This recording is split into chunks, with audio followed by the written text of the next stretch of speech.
Thank you to the Real Estate Board and to the Lakeside for again sponsoring our events. We can't do it without them, so at least on this scale, so thank you very much. And also, just to repeat what the intro had said, and thank you for the lovely introduction. We ask, I know all the candidates, I've met them, some I've just met this year. I know they're really, really nice, quality people. The undecided voters, you're going to really have a tough decision ahead of you. We're almost less than 3 weeks away. This is day 21 of the campaign. So please make them all feel welcomed, whether they're your party or your candidate of choice. They're all great people, and it's hard to come up here and do this, especially with my Shark Tank over there at the media table that's going to ask hard questions. And candidates, we had planned on having individual mics, so you will have to get up and down to the lectern closest to you throughout the evening. And we will explain the ground rules as we go. We drew for speaking order for a three-minute introduction. And the first-time candidate also drew the first card. So please welcome from the People's Party of Canada, Mr. Sean Taylor.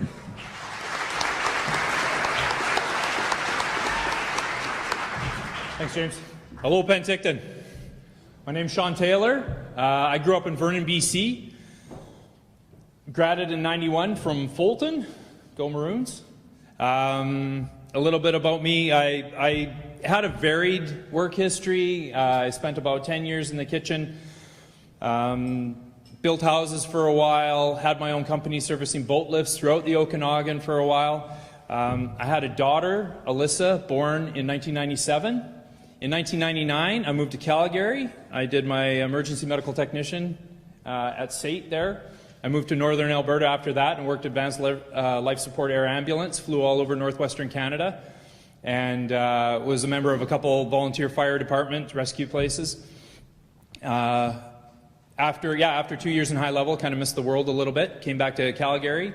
I did my Bachelor of Nursing, and when I got into school, I knew that I'd be static for a little while, so I joined the Canadian Armed Forces. I joined the Calgary Highlanders, a local light infantry unit there. And during school, I did the military at nights, on weekends, and during the summer. I graduated with distinction in 2005 and have been an emergency nurse since, working a little bit at Alberta Children's.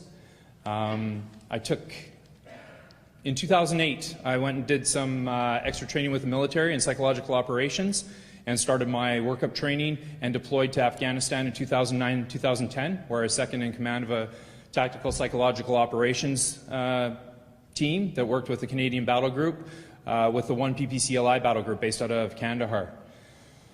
After getting back, I worked nursing contracts all over Western Canada. In 2015, I decided that I'm the healthcare guy in the family and it was time to be closer, to be more supportive to my family, and I came back home.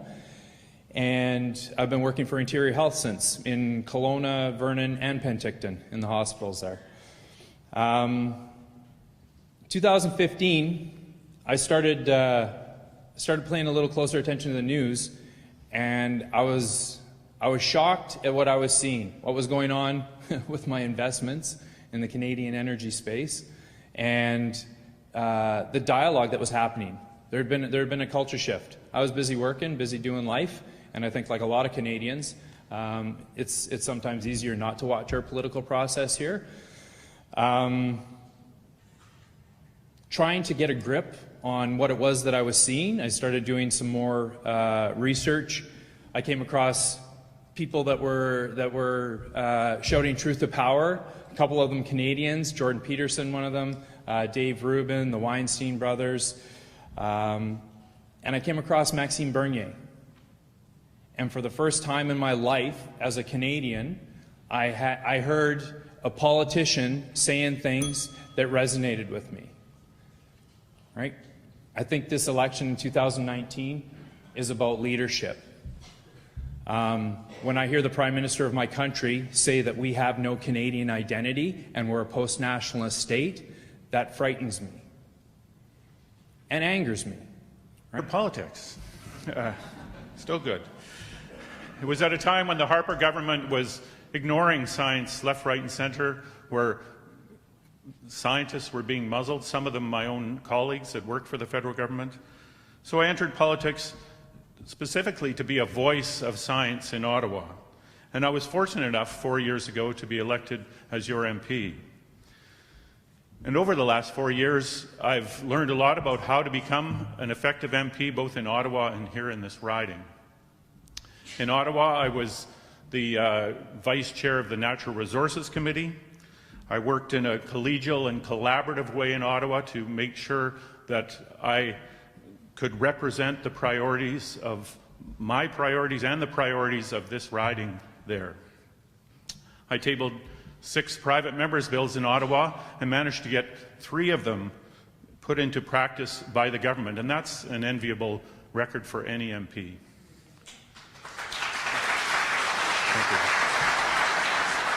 One of those bills closed a major loophole in the Species at Risk Act that had allowed the Harper government to not list any species the whole time it was in power, and another encouraged the government to use more wood in infrastructure that helped the forest sector and also helped us in our efforts to reduce carbon emissions. So I accomplished a lot in Ottawa, and I accomplished a lot here in the riding. I brought in millions of dollars of federal funding into the riding, including $20 million to help the citizens of Grand Forks rebuild after their catastrophic floods last year. And as you may know, every year I've taken a week to cycle around this beautiful riding, cycling from Chute Lake down to Osoyoos, from Big White down to Rock Creek, over to Christina Lake, from Nakusp down through the Slocan Valley, and on to Castlegar Trail, Rossland.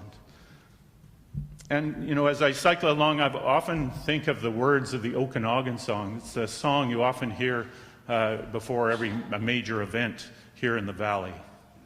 And it's got very profound words. The words are, "We are Okanagan, we are beautiful, and we are beautiful because our land is beautiful." And so I pledge to you that I will continue to do my part to make sure that this land is not only prosperous, fair, and just, but that this land, this country, remains the most beautiful country in the world. Thank you. Thank you, Richard.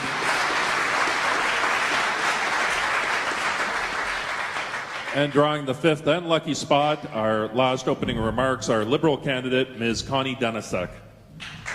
Thank you. Thank you, James, and thank you to all of you for being here this evening, and thank you to the panelists as well. I believe that there is a lot at stake in this election for Canada, for families, for seniors, and for everyone here in the South Okanagan West Kootenay. I am a bold and effective leader. I was locally elected 7 times to serve the best interests of students. I was also elected to lead the organizations that I served, including the School Board, BC School Trustees Association, and the Okanagan College Board of Governors. I know how to get things done, and I never forget the interests and the voices that I represent. The Liberal record over the last 4 years has inspired me to put my name on the ballot. Now, my opponents are going to try to make you believe that the Liberals have not kept their promises. Well, in fact, 92% of the promises made in 2015 are either completed or in progress. My opponents may try to make you believe that life is less affordable. Again, that is simply untrue. 9 out of 10 families are further ahead than 4 years ago. The average family in this riding receives over $600 per month in the Canadian Child Benefit. 900,000 Canadians are no longer in poverty, thanks to the Canadian Child Benefit, which has lifted 300,000 children out of poverty.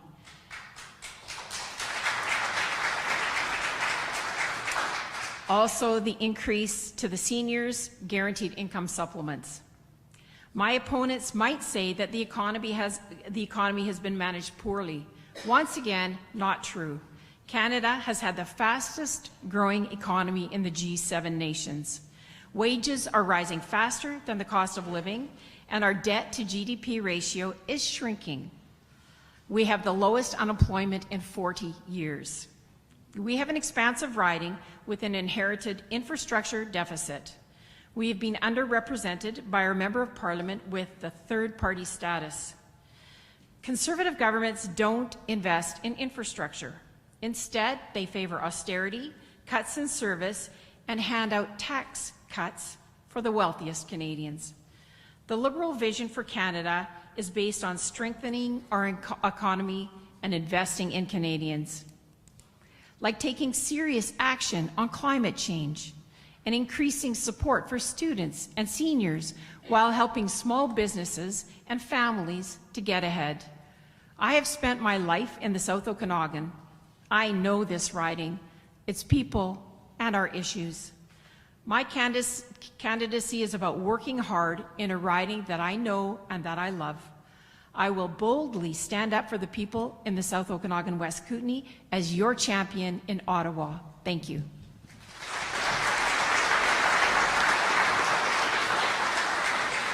Thank you. We'll now go to part 2 of tonight's forum, and that is our questions and answers. The format is the question will be coming from one of our 3 media all-stars, who I'll introduce in a moment. The candidates have 60 seconds to offer a reply. They get a warning bell at 45 seconds and then a double bell at 60 seconds. Some questions may be for the individual candidate, some may be for the entire field. We will alter the speaking order as often as we can. New this year is each of the 3 candidates, I hope you have your playing cards, they have 3 challenge cards. So at any time in the evening, if they wish, they can just wave at me or throw the water bottle or whatever, and they can either rebut a statement or they can add 60 seconds on to their speaking time at any time.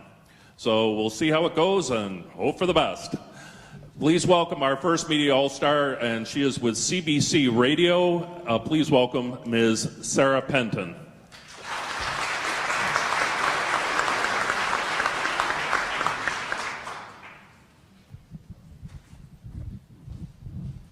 Check. Okay, it's on. Okay. Thanks very much, everybody, for coming. I would like to talk first off about universal drug coverage in Canada. It has been under consideration for more than 50 years. A federal advisory panel released a report in June saying that this country should implement a universal, single-player public pharmacare program. In its release, the advisory panel said about 20% of Canadians have inadequate drug coverage or no coverage at all, and that almost 1 million Canadians had cut their household spending on food and heat to pay for medication. It also says Canadians with existing coverage would be better off under national pharmacare. Families would save $350 a year on average, businesses $750 a year per employee. It's estimated a national pharmacare program would cost $15 billion a year once it's implemented. So what is the best way forward when it comes to the rising cost of medicine in this country? Should a national pharmacare program be implemented, and if so, how? And that's for the field, Sarah? Yes, this is the panel question. Panel question. So we'll start with Richard Cannings and then go to his left. Well, thank you, Sarah, and what a great question to start. She said that it had been on the books for 50 years. We've been asking this question, why don't we have full pharmacare in Canada? And that was because back 50 years ago, the NDP, Tommy Douglas, put forward the idea of universal health care, and this was part of it, and it's never been implemented. And so the NDP has been pushing for this for 50 years. We've certainly, in the time I've been in Ottawa, we've been pushing it very hard. We have come up with a plan that first of all, the parliamentary budget officer says that we would save $4 or $5 billion a year, save $4 or $5 billion a year if we had a single-payer public pharmacare plan. So it's kind of a no-brainer. We have to do this. 10% of Canadians can't afford to fill their prescriptions. Hundreds of young to middle-aged people in Canada die every year, people with type 1 diabetes, because they can't afford adequate insulin. This is something that we should have done long ago, and we have a plan to do it next year. Thank you. Thank you. Connie Denisek. Thank you for your comments and the question, Sarah. I don't think any person in Canada should have to choose between heating their home or feeding themselves and their prescription drugs. So I certainly am thrilled that that's part of our platform. Richard mentioned that the NDP have been wanting this for 50 years and have been unsuccessful in getting it implemented, and now the Liberal government has it in our platform, and it's a real possibility for Canadians. So what we're going to be doing is working with provinces, because again, this is something that, healthcare is something that is negotiated between the federal government and the provinces, and so we will be sure that we begin those consultations. Now, some provinces are a little more reluctant. Some of the conservative provinces will be a little more difficult to deal with, but I would see that here in British Columbia, we're going to see implementation very quickly, and it's something that's time has come, and I'm proud that the Liberal government is planning on implementing this. Thank you. Kara Howes. As I recall, the question was, how do we plan on lowering the price and keeping it low? The Green Party supports developing a Crown Corporation to allow for bulk purchasing of drugs, which will also facilitate patent issues. As a personal note, I feel it necessary to share that I actually have an autoimmune condition called lupus. I am on prescription medications for the rest of my life. This is a personal issue for me. I know how much drugs cost, and it affects myself and my family. And I would promise to be sure to uphold this type of initiative in Parliament. Thank you. Helena Conans. A universal pharmacare program is obviously important at some point, but how are we going to pay for it? With debt, more debt, larger deficit? As I mentioned earlier, our team has knocked on over 30,000 doors. What they're saying at the doors is they're saying they actually want a doctor. Did you know that there are over 10,000 people between Summerland and Soyuz that don't have a doctor? I can't imagine how many in this room don't have one right now. How can we implement this system if we don't have this, because we have a gateway system in our medical system? How can we implement it if people do not have doctors that can give them a prescription for their medicine? We need to solve that problem first. Then we need to find a way to pay for something like this without increasing our deficit and debt, so that our children and grandchildren will be paying this off for years to come. Thank you. Sean Taylor. Should we implement a universal health pharmacare plan? Absolutely not. Okay? Healthcare is provincial jurisdiction, and Ottawa meddling does nothing but create redundant bureaucracies and make things more expensive. Right? Under the PPC platform, we want to simplify things to be able to encourage provinces to be innovative and solve their own regional problems. That doesn't mean we can't facilitate interprovincial buying cooperation to reduce prices, but the last thing we need is the federal government being more involved in healthcare.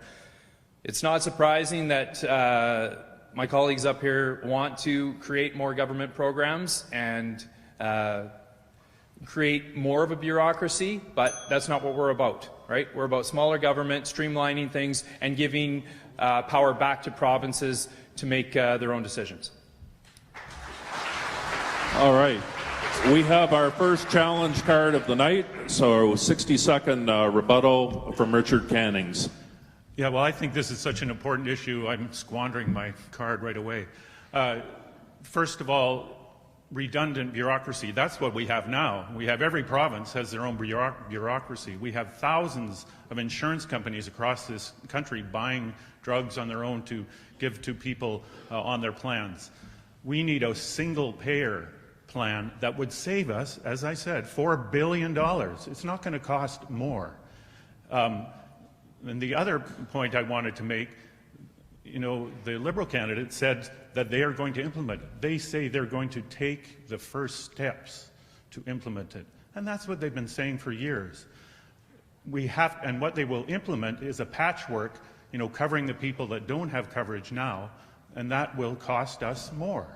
We need a single-payer, public, free pharmacare for all in Canada. Thank you. Helena, tear the card in two, please. I'm going to go back to the question, how is this going to be paid for?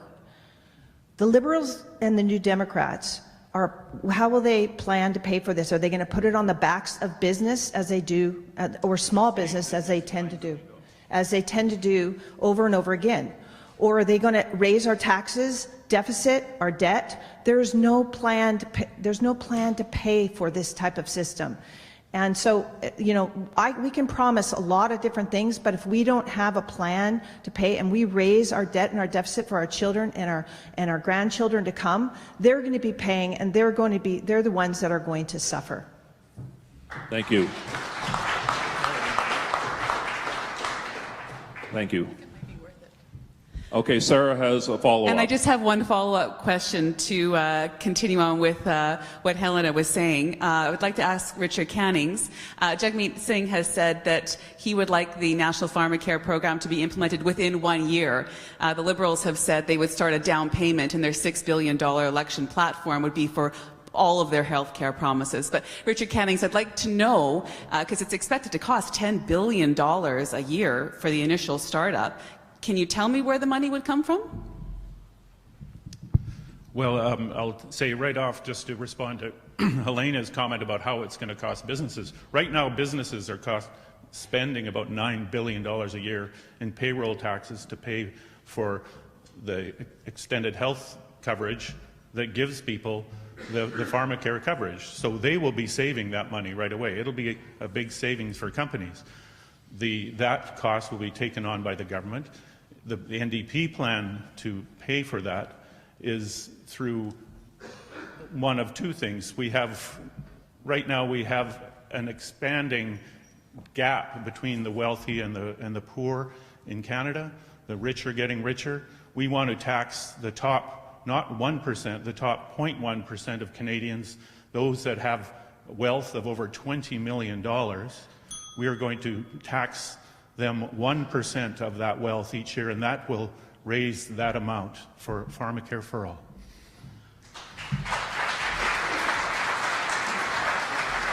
Thank you. Just a reminder to candidates, if you do want to challenge, just kind of wave at me, and then when you're done, please tear your card in half. All right, we have a new topic and a new panelist. Please welcome the city editor of the Penticton Herald and a 2017 nominee for Canadian National Newspaper Award for reporting, Mr. Joe Fries.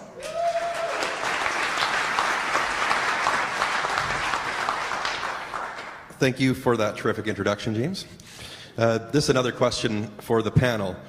In its July monetary policy update, the Bank of Canada projected real GDP growth to average 1.3% in 2019 and about 2% in 2020 and 2021.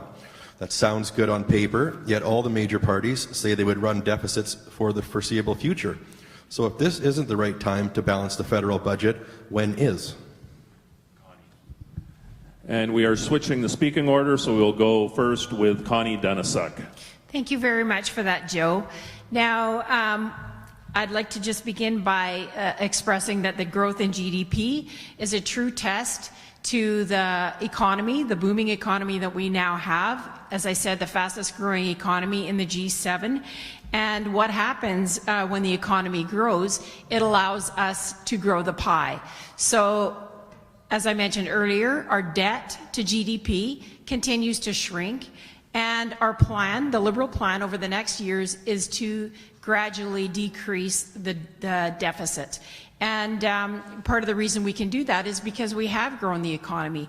Our debt to GDP is actually a third of what it is in the United States and a half of the average in the European Union. So we know we're on the right track. We've invested in the middle class. We're investing in infrastructure. As a matter of fact, we're dealing with many of the infrastructure deficits in Canada that have been neglected over the 10 years of Conservative government. And so we're getting sort of making up for those 10 lost years, and gradually will return to the balanced budget. And you'll see that in our documents. Thank you. Tara Howes, Green Party. This is the time to be investing. We've got this extra money. We need to be investing in infrastructure and services so that when we do come to a time, our population is healthy and better suited to deal with any type of economic crisis. I'd also like to point out that the Green Party actually supports shifting from the strict GDP measurement to actually understanding our well-being, which would include our social well-being, our environmental well-being, and it goes beyond just simply looking at the economics. Thanks. Conservative Helena Conans. The Liberal government has a $71 billion deficit after 4 years, even though that Justin Trudeau promised to balance the budget. So that's a very big promise, obviously, that has been broken, and others will continue to be broken. What I'm hearing at the doors is that people don't feel good about the economy. We can read as much as we want about surveys and what the economists are saying, but they're scared at the doors. They're wondering whether they're going to be able to pay for their kids' hockey, whether they're going to be able to afford the good food at the grocery stores. Everyone here knows how much food is costing and fresh fruit is costing, fresh vegetables are costing at the grocery stores. So that's what I'm hearing at the doors. So there may be some good news by the university professors or the people who are doing the studies out there, but people are scared and they want to make sure that the government is living within its own budget, just like we all have to live within our budgets. Thank you. Sean Taylor, PPC. I'll probably just give you this now.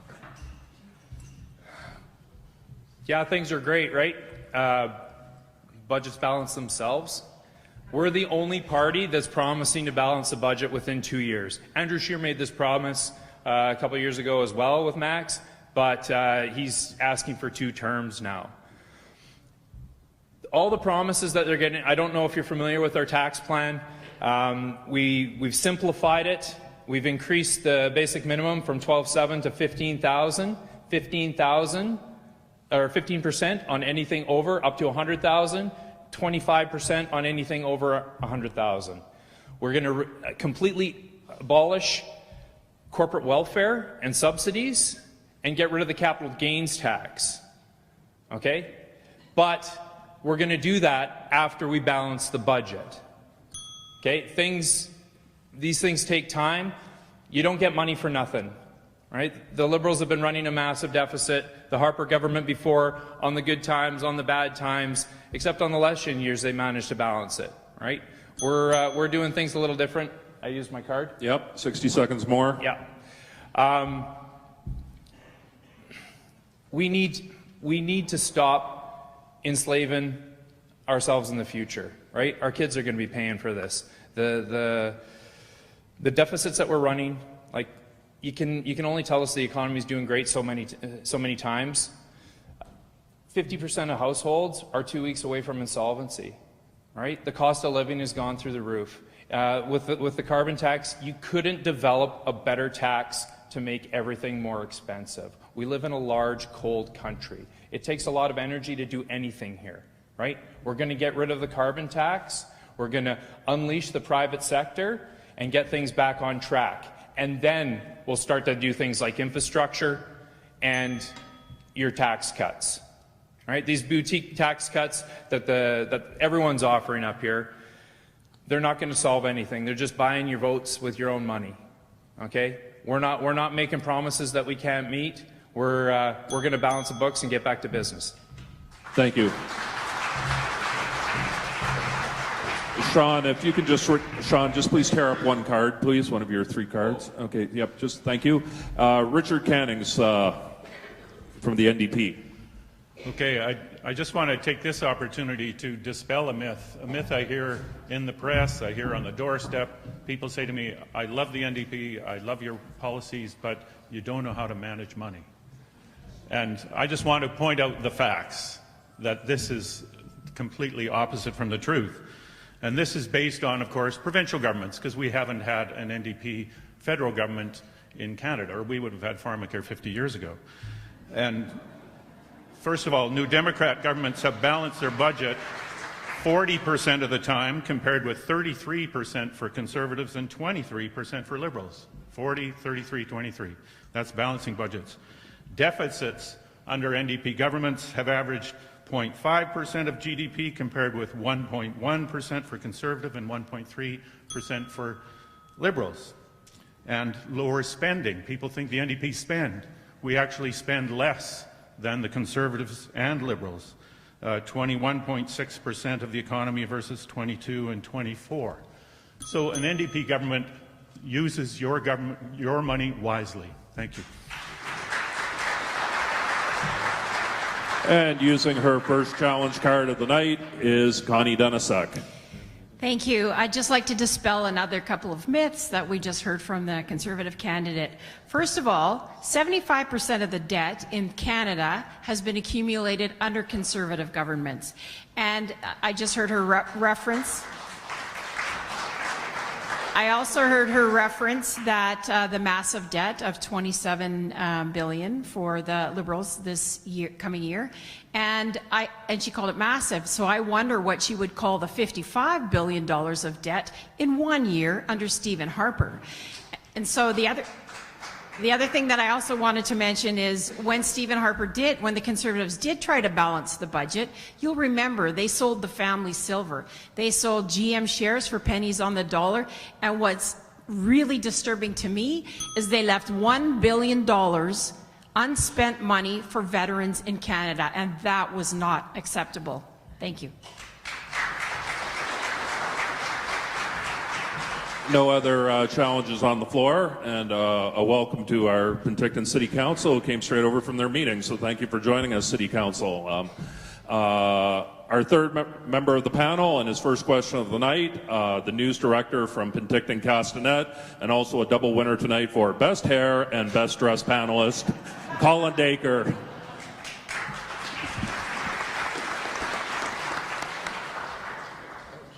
According to Stats Canada, this is for the panel, by the way. According to Stats Canada, between 2014 and 2018, the crime rate in Penticton has climbed 42%.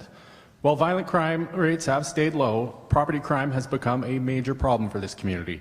How should the federal government help address that? As for the field, okay, so we'll start with Tara House from the Green Party.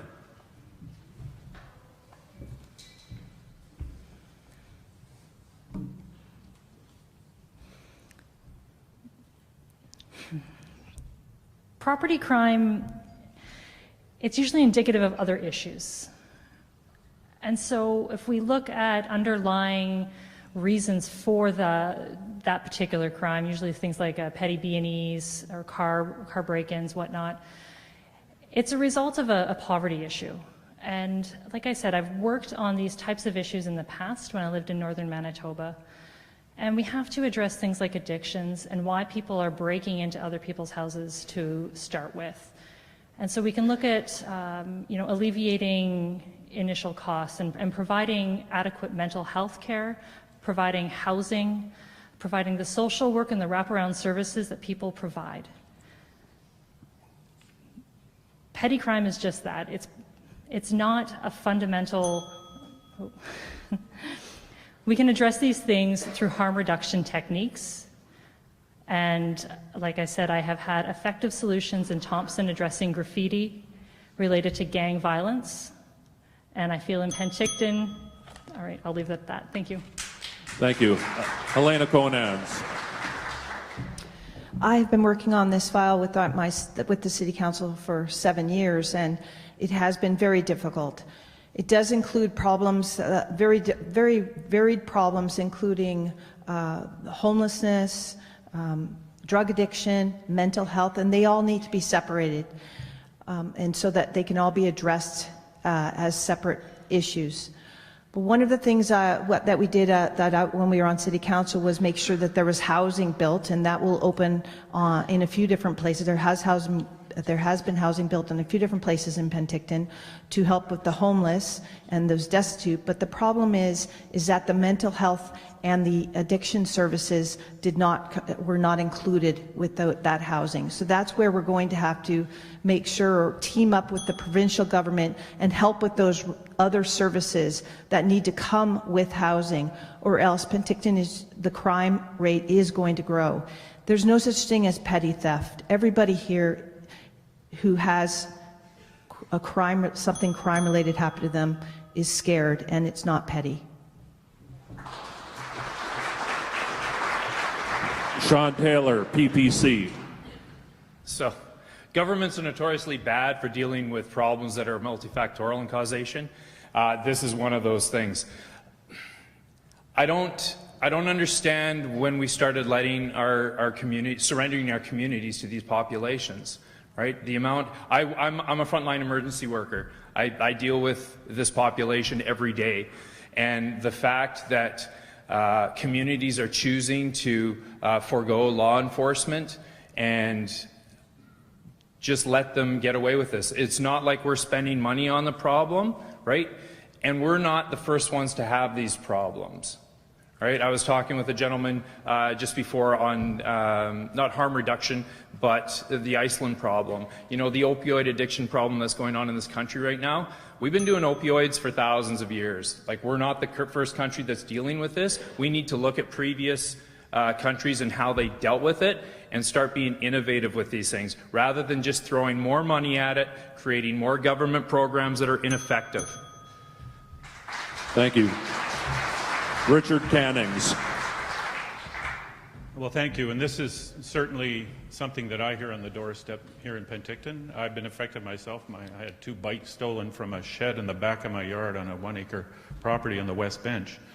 And it's something that I've seen growing over the past few years. And when I've talked to the legal profession here, I've talked to the RCMP, I've talked to local politicians, I've talked to the Attorney General of British Columbia, everybody points to the growing rate of addictions. Yes, opioids have been around for years, but the opioid addiction problem has been skyrocketing in North America, and particularly in British Columbia. It's not just Penticton, it's all across this riding. And these, when you have addicts, they need to, their drugs are illegal, and so they have to go out and commit these petty crimes, petty property theft. If we treated addiction as a medical issue, we could get these people into the services, the supports they need, and the crime rate would go down. Connie Denisak. Thank you for that question, and it's something that I've been hearing on the doorsteps as well as I knock on doors around Penticton and throughout the riding, actually.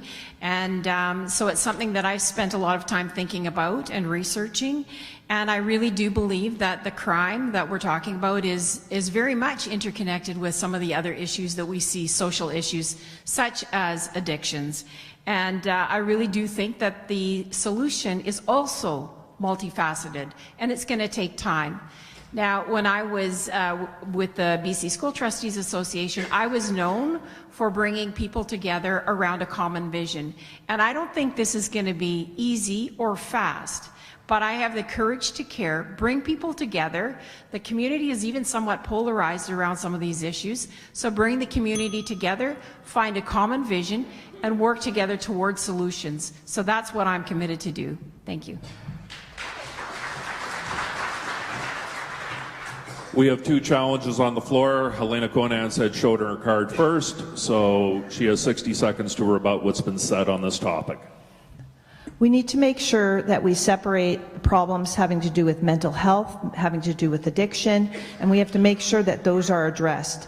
But conservatives will be tough on crime. Everybody in this community are sick of the revolving door of criminals. There are some bad people out there, and we need to keep them behind bars. We need to separate those from the people that actually need help.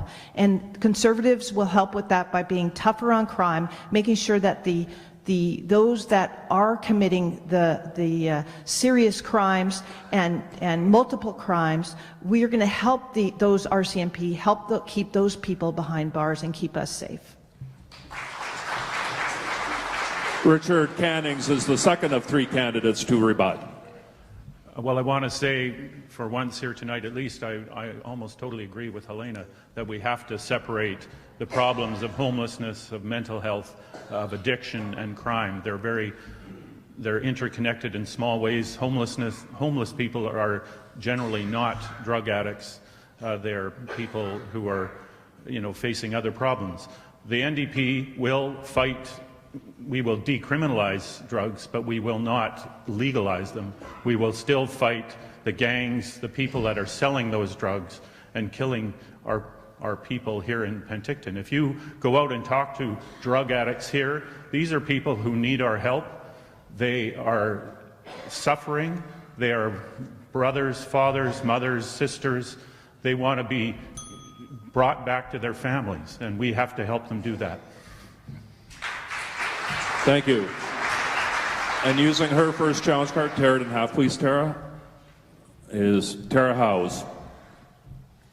Violent crime and property crime are different, but fundamentally we can't be separating out mental health from and addictions from crime. We've tried being tough on crime and it does not work. We have to look at things from a holistic perspective and understand the reasons behind it.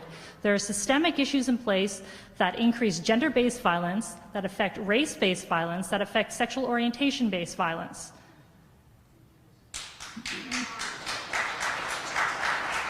We're talking about less than 1% of the population that's actually what would be considered a true psychotic person that needs to be locked away. 99% of the population has a systemic issue against them that we need to address, and that has to be dealt through wraparound services, not through jail. Thank you. Just tear one of your cards in half, please. All right, so that ends that question. We're going to go back to a new round. Somebody had asked me, a regular on our panels for the last 3 or 4 forums has been Chris Walker and from CBC Radio. Chris is on his honeymoon as we speak, and I thought he'd really rather come and spend 2 hours with me tonight, but doing a great job in his place, and we're so glad to have her on the panel tonight. Asking her second question of the night from CBC is Sarah Penton. Thank you very much. We're going to move on to some individual questions for our panelists. And my first question is going to be for Connie Denisick. This is your second federal election campaign running in this riding. In 2011, the Liberals got 6% of the votes. You were able to pull 28%, I believe, in 2015. A very close third to the Conservative candidate. And you also had a photo of Justin Trudeau in your campaign car in 2015. This year, no picture of Justin Trudeau, just you on your car. Lovely picture, by the way. But you have said in the past that your decision has nothing to do with Justin Trudeau or his image. But I thought it would be a good time to ask, in light of the Trudeau brownface scandal, can you tell me how this impacts how you see Justin Trudeau as a leader?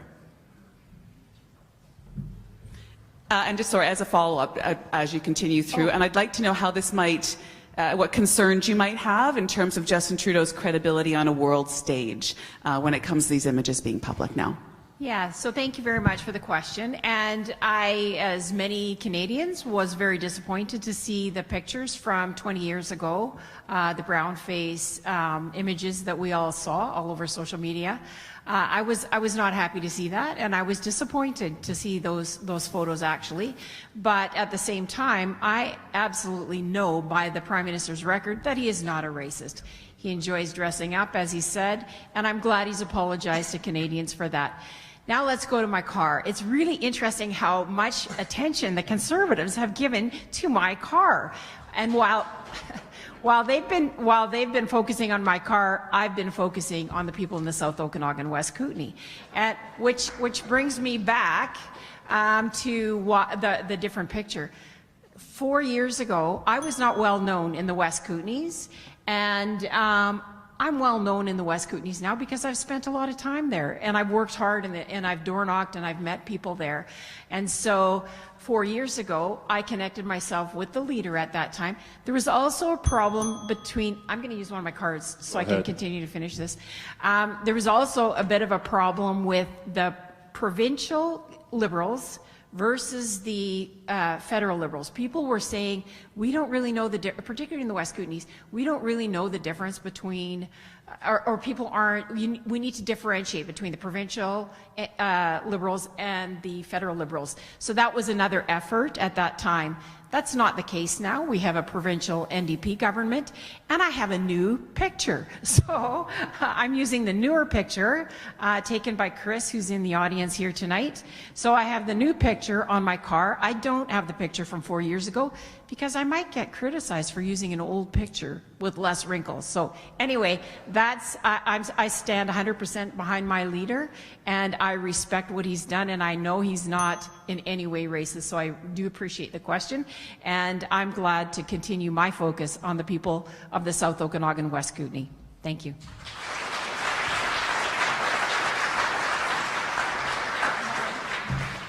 And using his second challenge card for a 60-second rebuttal is Sean Taylor. So I don't quite understand this outrage culture. Let's face facts. Yeah, if Clues were shoes on his best day, Trudeau's usually in his bare feet. The things that I find offensive is when our leader of our nation says that we have no core identity. Right? Like the lack of accountability for what people are saying and what people are doing, and the things that we get outraged over. This was years ago. He was a young guy. Who cares, right? Like that doesn't affect us as a nation, right? Why aren't we being outraged about the things that do, right? A complete abandonment of our sovereignty and saying that we don't have a core identity. Right? Like that's the things that we should be concerned about, not this superficial petty stuff. Anyways. Thank you. Candidates, we are at 3 minutes to 8, and Tara, you have 2 challenge cards left. The rest of you have 1, and we'll go to a brand new question from Joe Fries. Staying with the individual questions and with Mr. Taylor. This is from the People's Party's platform. Quote, our immigration policy can benefit Canadians only if we welcome the right kind of immigrants. End quote. Who is the right kind of immigrant? So, we're a country that relies on immigrants to make the economic wheels turn here. I work in northern Alberta, right? It's a fact. We need immigrants, and we need immigrants that are going to help Canada. Okay, focusing on economic immigration to make our economy stronger and to make us stronger. Signing UN mandates that can, even though the government says, well, they're not binding, but we sign them anyways, right? Telling us who comes to our country and when is not on, right? We need to start asking immigrants when they come here, what can you do for our country, right? They believe we have a core identity. They want to come here. Friends of mine, one of my best friends, I went to his citizenship ceremony. He's from Colombia, and it was one of the proudest days of my life watching all these people. They thought they had just won the lottery, right? We've got a magnificent nation, and people want to come here because they like it, right? What can they do for us to make us stronger? Thank you. Sean, Joe has a follow-up for you. It's not a follow-up. It's I'm just going to ask 2 in a row. I'm sorry, Joe? It's not a follow-up. I'm going to ask 2 in a row. Okay. So the next question is for Ms. House. And it's an individual question. And I'm going to preface my question by reading a portion of your biography that's on the Green Party website. Quote, Tara Howes has a career background in community economic development, a field that has given her experience on a broad range of social justice issues. A social scientist, she is a strong proponent of mixed methodology approaches when researching an issue, as she believes you have to see multiple sides of a problem to find the best solution. With an undergrad degree in criminal justice, she is currently completing a Master's of Integrated Studies in Global Change and Equity Issues, looking at the concepts of trust, post-colonial theory, and intersectionality. End quote. Now, in plain language, how do you make a living?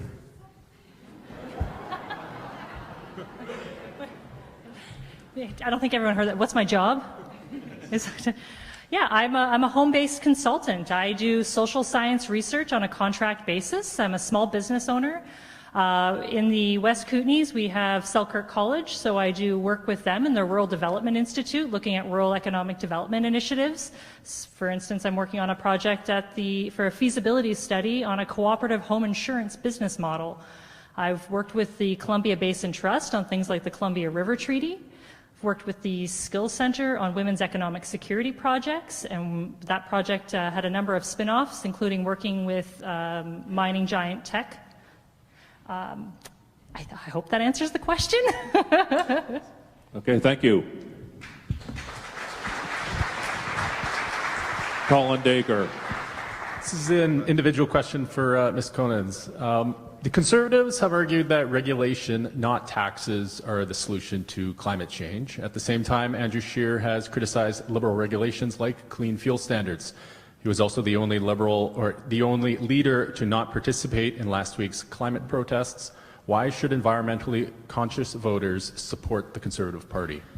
Conservatives do not believe that a carbon tax is going to solve the problem for the environment. All it does is make life more expensive for all of us. In particular, it is an attack on rural Canada because we don't have a SkyTrain that goes from here to Castlegar or here to the Kelowna Hospital. We try to increase our bus service as much as possible, but we are basically a small city, so we have to drive. How many people drove here tonight? How many people drove here in their electric cars? Well, it's because it's difficult, it's expensive. So what we believe in is technology, not taxes. So we will promote technology, and first of all, we'll make sure that the large emitters are the ones that the large emitters invest in green technology.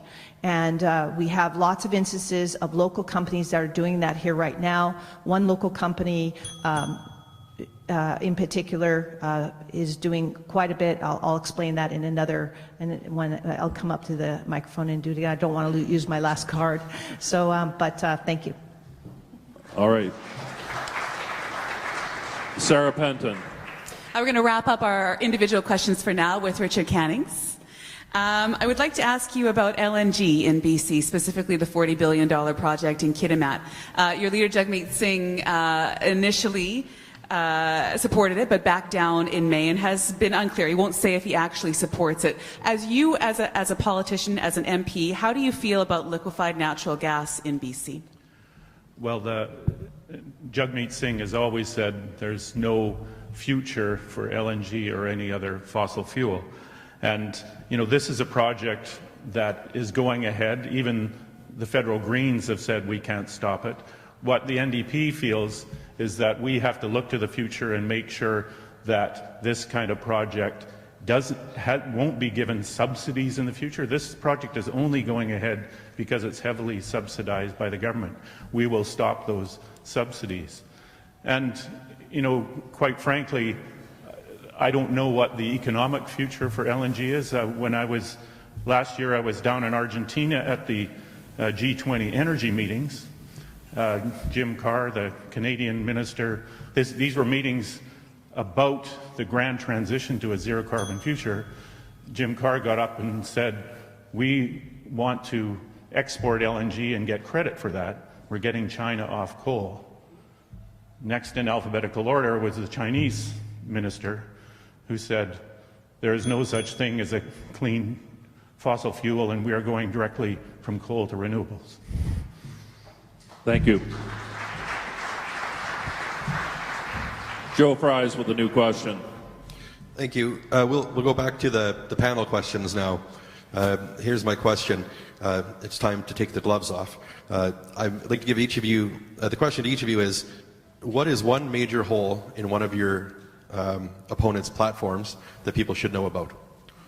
What is one major hole in your opponent? pick one of your opponents and tell us a major platform in his or, pardon me, pick one of your opponents and tell us a major hole in his or her platform. Okay, and so Helena Conans is first. Well, I'm going to choose the NDP candidate and their platform. The candidate is promising a lot, but unfortunately, they're a third party right now and sinking in the polls. So as a third party candidate, if a vote for this candidate is a vote basically for Justin Trudeau, because Justin Trudeau is going to get back in if we vote for Dick Cannings. He doesn't have a lot of power. You've heard him mention over and over again that he's frustrated not being able to get bills through, not being able to get things done. Ministers aren't listening to him. It's an issue that we need to have somebody who has some power representing this riding. When the Conservatives were in power, we got things like the pool, the twinning of the highways, infrastructure investment in this riding. We haven't had anything, barely anything, for 4 years. Thank you. Sean Taylor, People's Party. This is a target-rich environment.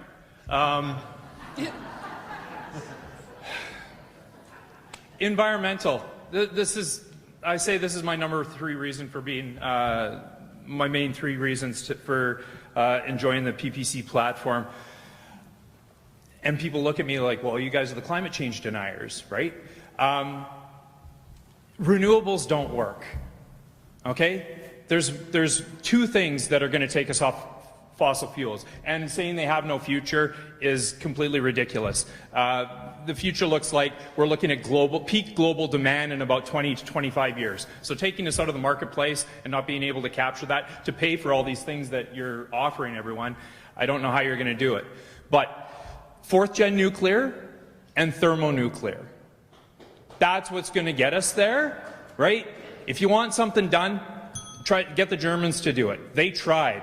They jumped in with both feet on solar. Their emissions have gone through the roof. They don't like talking about it. The biggest thing that's reduced carbon emissions is fracking. Switching from coal to natural gas has done more for the environment than anything else in the last 2 decades, right? Like, it's time to start using our heads and go with what the data shows. Thank you. Richard Cannings. Okay, well, I was trying to decide which to do, but Helena made up my mind. I'm first going to rebut a bit of what she said, that being a member of the third party means that this riding doesn't get any infrastructure funding. I assume that's what she said. And if that's how you measure effectiveness, and if she's claiming that a Conservative Party wouldn't spend any money in an NDP riding, or a Liberal Party wouldn't spend any money in an NDP riding, I think we need a new way of doing politics in this country.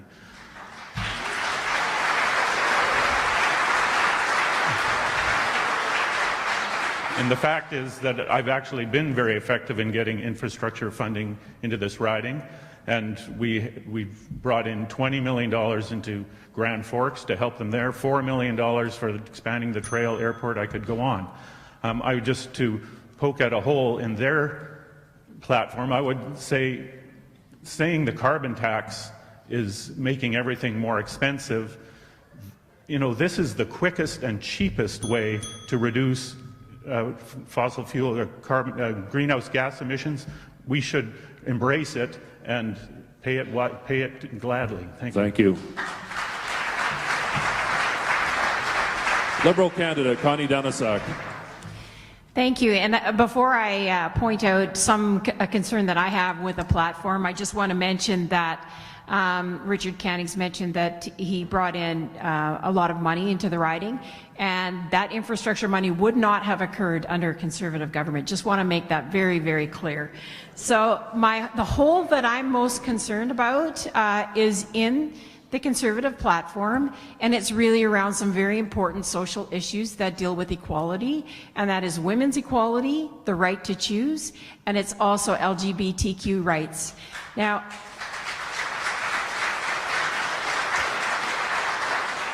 we have a leader, or the Conservatives have a leader that refuses to march in Pride, refuses to apologize for comments that he made years ago around unfortunate comments. I'm not going to repeat them, and he refuses to acknowledge that that this is not the Canada that we want. This is not the Canada that Canadians want. A country of diversity and equality where we all respect one another. So that's a whole that I would like to point out. Thank you. And speaking last on this question is the Green candidate, Tara Howes. This is not my style to pick on people. And Connie really just stole my whole thing. I have that all. Women's rights, LGBTQ, and climate, addressing leadership. And I think, we can all have our own personal issues, but we are all up here because we are to represent you. And so we need to be strong and bold enough to sometimes put those personal things aside. We can say those things in private, but in the public, we have to take a stance for the betterment of society. And that does include attending Pride marches, attending climate marches, and staying strong to women's right to choose and access to safe medical care. You're going to use okay. Helena Conant is going to use her final challenge. The reason why my opponents bring up issues like LGBTQ, equal rights, and feminine issues, the right to choose, is because they want to divert the attention away from issues having to do with their excess spending, their ethics, in particular the Liberals, their ethics, Justin Trudeau's ethics. I'm completely supportive of LGBTQ. I marched in the Kelowna Parade. By the way, I didn't see anybody at the Kelowna Parade except for myself from this sitting here. I also I have family members that are in same-sex marriages. I believe in the right to choose, and I will fight for that for my daughter to always have the right to choose. And I would never follow a leader that would not allow that to happen. We are not going to debate that issue further, and he has mentioned that over and over again, but you will hear our opponents bring that up again and again to divert from the real issues that we have to face in this country right now. Thank you. Tara Howes will use her next challenge card. To pretend that LGBTQ, gender, race are not issues, that yeah, that's a rough one, Helena. And again, this wasn't about you personally, Helena. This is about your leader. This is about a party that is representing a vast majority, a party that's supposed to be representing people. And we are all people, and everything is impacted. And when we look at the systemic issues that exist, that's exactly the types of things that our politicians are supposed to be standing up for. Yeah. Thank you. Just an update. We're coming up on 8:15. Helena has used her 3 challenges. Everyone else is strategically holding on to one more challenge card. Interesting question, Joe. I have no idea what the questions are going to be tonight. That was a good one. Colin Dacre is up with his next question. This is another question for the panel. The lack of affordable housing has been named by businesses as the largest inhibitor of economic growth in Penticton and many other communities in the region. Winery workers are being housed in oil patch-style trailers in Osoyoos. How would your federal government address the housing crunch? Sean Taylor, you are first.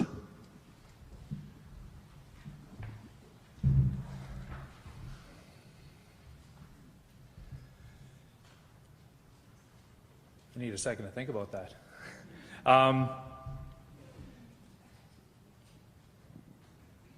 Again, federal government intervention on these things, local issues. Every region has its own demand for housing, and it's across the board. It seems lately like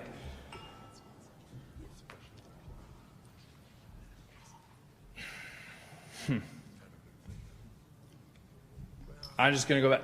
Free market. right? By unleashing the free market on this, getting rid of a lot of the regulations that are inhibiting this stuff to happen, right? Rent control, we've known for since the 50s that doesn't work. There's a lot of things that we can do to free up, and reducing the cost of building, right? The carbon tax, it's a huge tax on everything. This is by reducing I'm stumbling. I'm just going to shut up. Thank you.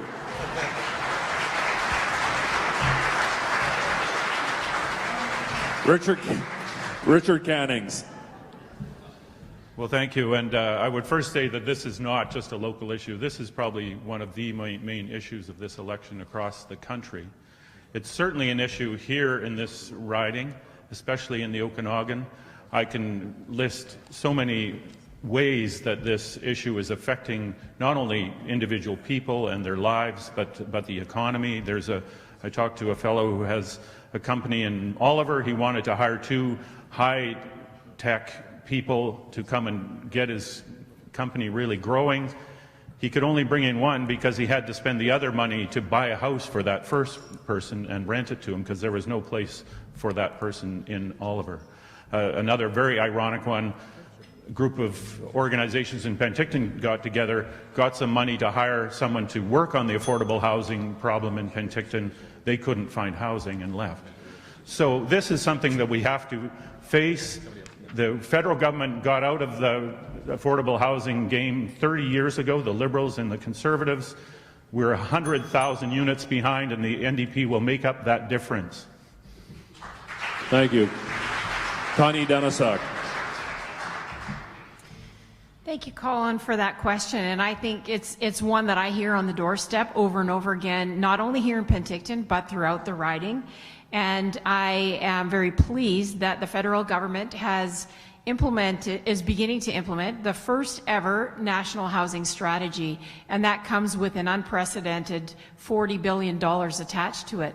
Now, recognizing that not everything happens overnight, it takes some time to do these things, the retrofits in existing buildings. So what we're doing now is working with communities. What the Liberal government is doing is working with communities, working with BC Housing specifically, and involved in some of the projects right here in Penticton. But it's going to take some time to catch up with the need, and it's something that we need to be diligent in doing, and something that $40 billion is going to make a difference right here in the South Okanagan West Kootenay. Thank you. Kara Howes. Echoing Dick and Connie here, yes, housing is more than just a local issue, and there are measures that we can take at the federal level. The fact that we have a housing strategy, I mean, that is fantastic. There are definite shortcomings, but it is a wonderful step that we have, and we would like to continue to build on that work. I mean, in Rosslyn, we deal with the housing shortage with our local ski hill workers all the time, and there are measures that we can take to increase the market rental. We've got a deemed GST right now on condo units when they sit empty. For the developers in the audience, we can remove that deemed GST and encourage you to place that empty condo unit and provide a rental unit. We can adjust the Canadian Mortgage and Housing Corporation's mandate to address core housing needs. It used to be their mandate back in the 70s and has shifted. And we can also address cooperative and intergenerational houses, again through CMHC, encouraging them to provide the financing and making it easier to finance that, and including working with our Indigenous communities to ensure that they have adequate housing and access to financing. Thank you. Elena Conans. Yes, I did my master's thesis on housing, actually, and got my master's in June from UBC Okanagan. Worked with my city council for 7 years on housing in Penticton and in the South Okanagan with RDOS. We worked on housing quite a bit. It obviously is an issue. What the Conservative Party wants to do, will look at the mortgage stress test that the Liberals have put in place, and we need to change that because that is causing a difficulty for first-time homeowners to buy property. We also are going to extend the amortization period for housing, which will make for mortgages, which will make for lower mortgage payments. And we will in general, not treat Vancouver the same as a city like Penticton or a city like or a town like Roslyn, which is completely different. We need to look at every city in a unique fashion, because every single community has its own housing issues. Thank you. And we have a challenge card on the floor, so using his third and final challenge card is Richard Cannings. Yeah, I just wanted to comment on Connie's claim that nothing happens overnight. You know, the Liberals have been in power for 4 years. The NDP were telling them from the start that affordable housing is the #1 issue in the country. They went along and had studies and, you know, finally came out last year with a plan. They have ended up spending in 4 years less than the Harper government spent on housing in the previous government. So we need action now. As I said, the NDP will build 100,000 units of affordable housing over the next 10 years, and starting right away. And I just want to also give a shout out to Penticton, because this city has a remarkable group of organizations and people working to build housing for people who can't afford it. So I just wanted to thank the people from 100 Homes and groups like that.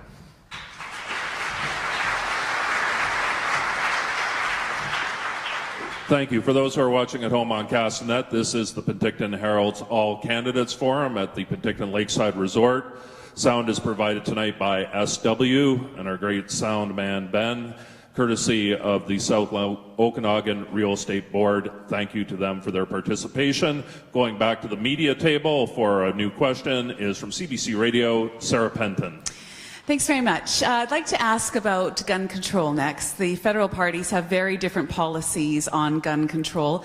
Liberals have proposed a ban on semi-automatic assault rifles. They want to give cities more power to ban handguns. But just today, some big city mayors in Ontario said that does not go far enough, that they would like to see the proposal to have handguns banned across Canada. I would like to know individually, each one of you, what your own views are on where gun control should or could go in this country, if at all. All right, panelists, so now we are going to go backwards for the remainder of the meeting. So to your right, so that you speak before or after someone different. So Sean Taylor, gun control, you're up. Sure. Gun laws affect law-abiding citizens, okay?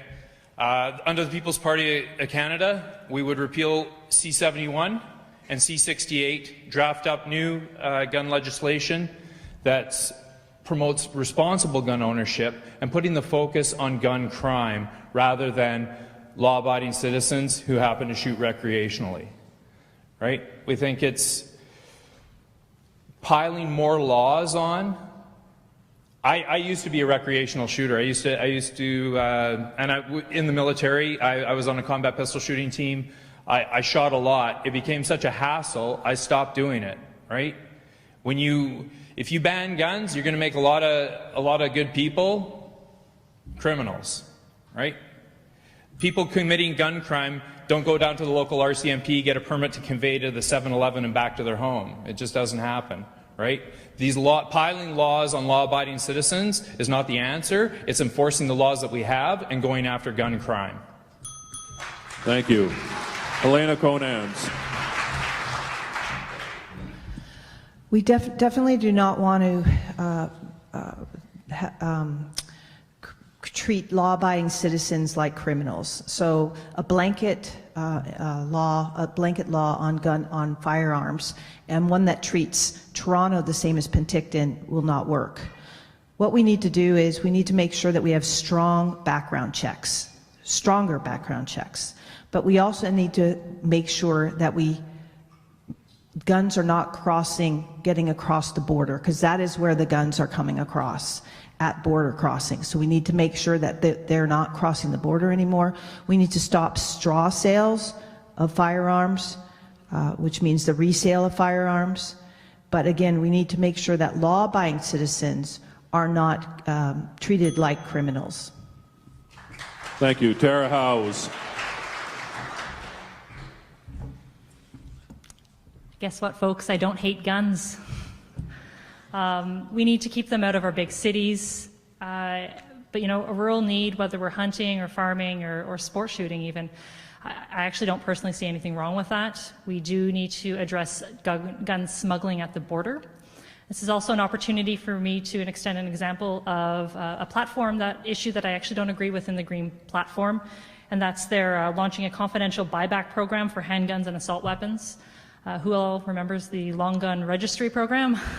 That was a fiasco and it didn't work. And so I would actually vote against a buyback program. It seems really costly and ineffective.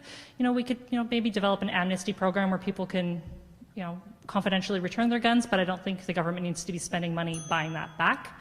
But again, I don't actually have a fundamental issue with guns as long as they're residing within law-abiding citizens' houses and they've gone through the proper paperwork. Thank you. Connie Denisak. Yes, thank you for that question. And I've had a lot of conversations with people in my family, people that I know, around gun legislation and how we can keep Canadians safer, because that's what it's all about at the end of the day, is it's keeping Canadians safer. And unfortunately, some of the gun deaths that have been increasing here in Canada, and so that prompts the need for action. And I'm proud of Bill C-71 that helped to mitigate some of the issues and concerns that we have as far as banning in our platform, banning the assault-style weapons. I am fully in favor of that because I don't know anyone who hunts with that kind of a firearm. And as far as giving cities the opportunity to make the decisions around the handguns, I support that. Because I know that there's a lot of gun violence that takes place in many of the big cities. And I certainly don't want to go to the sheer style that he promised when he was running for the leadership, that he would allow gun lobby groups to help classify different firearms. And I think rather than the RCMP. So I want to make sure that we keep Canadians safe, and that's why I support the legislation and the platform. Thank you. Richard Cannings. Well, the NDP has also agreed that we should allow municipalities, and this really means the larger municipalities like Toronto and Vancouver, the ability to regulate firearms within their own boundaries, especially handguns. We think that's a good way to go because that is where most of the problem is. Bill C-71 is an entirely reasonable piece of legislation. That, Helena talked about increased background checks, the sales, keeping records of sales. That's what Bill C-71 does, and yet the Conservatives fought it tooth and nail all the way through the House of Commons. So we need common sense with guns. We do not want to go where the United States has gone. That would be madness. We need to provide more funding, I agree, to CBSA for checks at the border. I was doing a tour of the Osoyoos border crossing one day when they actually had just found some guns smuggled in a car the previous night. And they told me how difficult it was, how time-consuming it is to actually detect that. So we need to help them catch those guns at the border. Thank you. Candidates, it is 8:30. We'll get as many questions in as we can in the next 25 minutes, and we're going to go back to Sarah Penton. We're going to go to another individual question. Richard Cannings, I have a question for you. As the Liberal MP for this riding, we had some of the other panelists had touched on this earlier, and you did in your opening remarks about being a member of the third party in the House of Commons. Can you tell us what specifically you have done as a member of the NDP for the Penticton area specifically, and what confidence people could have in you as their MP again if the NDP does not manage to get power in the 2019 election, if it is still in a third-party position? What confidence can people have that you'll do things for this riding? Well, what I would say is, being a member of the third party isn't as bad as it seems. It's not like you're a nobody. You actually get to do a lot more interesting things. You have a lot more responsibility as a member of the third party than you would if you were a Liberal backbencher, for instance. I meet Liberal backbenchers all the time who are bored silly because they don't get a chance to stand up in the House of Commons and speak. They never get a chance to criticize the government, obviously.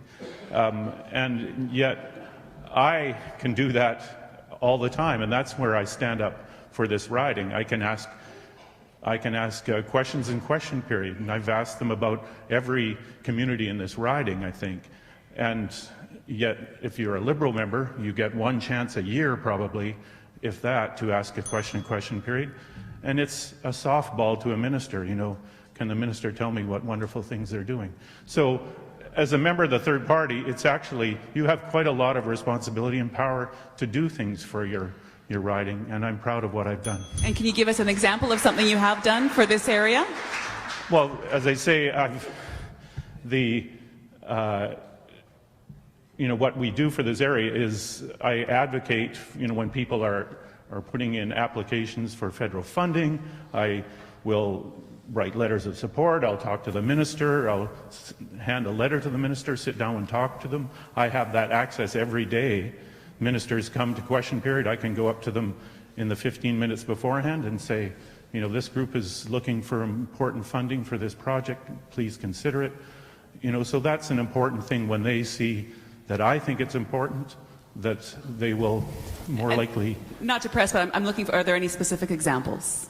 I'm just struggling to figure, I signed so many of these letters of support and hand in so many letters. I'm trying to think of one in Penticton. I don't know if there's somebody in the crowd that can help me. But, well, that's, yeah, I could talk about my private member's bill with, you know, which would help, was inspired by Structurelam, a local company, and that legislation was specifically designed to help manufactured wood. And anyways, that is one example where they were very happy to get my support. Thank you. Joe Fries. Okay, back to another individual question, and this is for Ms. House from the Green Party. Some people dismiss the Green Party platform as unrealistic. For example, the platform envisions $65 billion in new revenue over the next 5 years. $31 billion of that would come from quote-unquote tax havens. If it was that easy to recoup $31 billion, someone probably would have done it already. So how is that a realistic platform plank?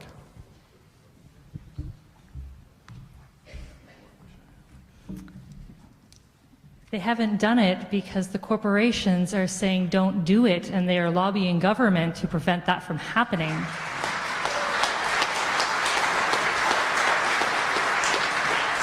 I think that's all I have to say about that. Thank you. Thank you. Another individual question. This one's for Mr. Taylor. With all due respect, sir, I hate to break it to you, but it's unlikely you're going to be elected as MP. So given that, why should people consider you and voting for you? I think you might be surprised. We're the fastest growing political party in Canadian history. People are mad. People are mad. Look what's going on, man. It's just, everything has shifted so far to the left. I don't know, like, this is a little out of my wheelhouse. I spent half my career learning how to make holes in people, half my career learning how to plug holes in people. You know, I'm so sick of my own voice right now. Like, I look up on stage here, I'm in a political debate with conservatives that aren't conservatives, liberals that aren't liberals, Greens that have a bad environmental policy. The only one that's really on point is the NDP. They're as ridiculous as ever. You know, people are mad. People are mad. Every time I turn on the CBC, right, I'm told how I'm oppressing women and minorities and living on my white privilege, and I'm busy serving my communities. I've always served my communities, and I've served my country, right? I fight for my patients. I fight for the troops in my command, and if you elect me, I'll fight for you. Thank you. And we're back to Colin Dacre. This is a question for Ms. Denizik. In 2015, the Liberals campaigned on major infrastructure spending, yet down in Oliver, the town has been trying for years to get the federal government to help repair its irrigation canal there, something the Trudeau government has pretty much refused. Why should this riding's voters support a government that has refused to pay for something as basic as water for farmers? I'm going to agree with you. I think that is one of the infrastructure projects that should be funded. And that's one of the things that I'm going to be knocking on the minister's door every day until that infrastructure project is completed. We know that there are 600 farmers that rely on that water for irrigation. And why it didn't fit certain criteria for certain projects. But I think this is where a very strong member of parliament comes in, and that's where my strength, my advocacy, my boldness would sort of bring me to the point where I'm knocking on the door of the ministers on a daily basis, because I really do think that that infrastructure money should have been spent, and that that long-term solution for the siphon project should occur. All right. Using her final challenge card of the night is Green candidate Tara Howes. Through the development of a Council of Canadian Government, the Green Party actually really wants to support municipalities and work with them. We are committed to, it's currently called the gas tax. It's actually now should be renamed to a municipal fund. We'd like to double that money. Also provide 1% of the GST straight to municipalities to allow them a steady funding stream to address our aging infrastructure, which we see across the country. We've got, our infrastructure is decades, if not centuries old. And then, of course, there's the Canadian Infrastructure Bank, which we can lobby to reduce their interest rates to address infrastructure needs. Thanks. Thanks, Tara. And we're back to Colin Dacre. This is another question, individual for Ms. Conans. Beyond making maternity benefits tax-free, the Conservatives have not promised to increase funding or create new childcare spaces, unlike the other two major parties' platforms. Should the federal government not play a larger role in creating more childcare spaces to address shortages like we have here in Penticton? I think that the federal government can encourage that. That's true, and we need it. I have been working on this issue with the other city councillors, as they know they're out there. They've been working on this too. We have a lack of daycare spaces in Penticton and in the South Okanagan, which is really hampering business. But the thing is that one of the problems is that people want daycare, but they don't want daycare in their neighborhood. So we would get groups of people coming out fighting to have against large daycares in their neighborhood. And so we have a lack of space in Penticton. What we need to do is the federal government, the provincial governments need to encourage municipalities to zone properly for daycare so that neighborhoods aren't surprised when a daycare opens up. Otherwise, there's so many social and issues having to do with daycare, including hampering the ability for both parents to work. Thank you. And we have a challenge card. So using her final challenge card of the evening is Connie Denisek. And I want you to all notice that this was an ace up my sleeve. And I chose to use it to talk about children, kids, because that's basically what I've spent my life working towards as a school trustee for many years. And actually, while I was the chair of the Okanagan College Board of Governors, I was a champion for the daycare center that we have, the Passive House here in Penticton on the Okanagan College property. So I just wanted to mention again, as Joe alluded to, is the fact that we have 250,000 daycare spaces that we've committed to, the Liberal government is committed to, if we're returned to power and receive our second mandate. And those spaces are going to allow for parents that are working shifts, because we know not everyone works from 8 in the morning until 5 at night. So this is going to open up opportunities for parents to use daycare and get a strong start for their children, be well cared for in quality daycare spaces to help build the next generation and support those families. Thank you. Thank you. I think we have time for one more round of questions through the panel, so we'll go back to the extreme left, and Sarah Penton is going to ask the next question. Switching orders. Colin Audible here. Okay. Well, Colin's going to answer? Yeah. Okay, I'm sorry. Colin Dacre.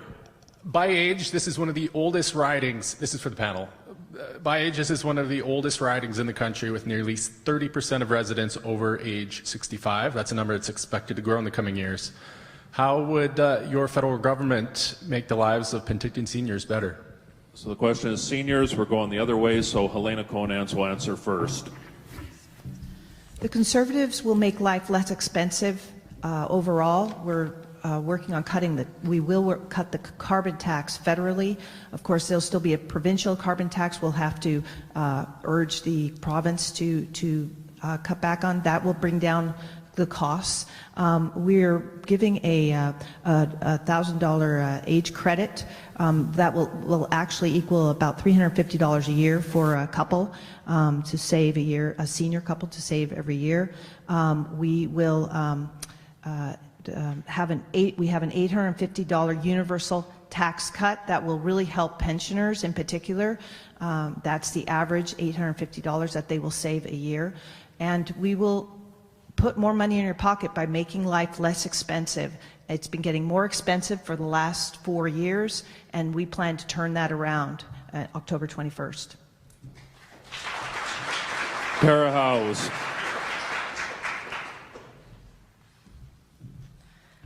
Well, to start, let's get a national senior strategy going.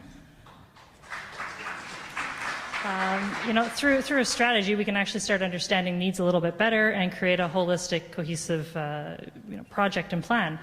But again, we can look at things like housing and supporting cooperative and intergenerational housing that I spoke about earlier. We can create innovative solutions to allow people to actually stay in their homes longer.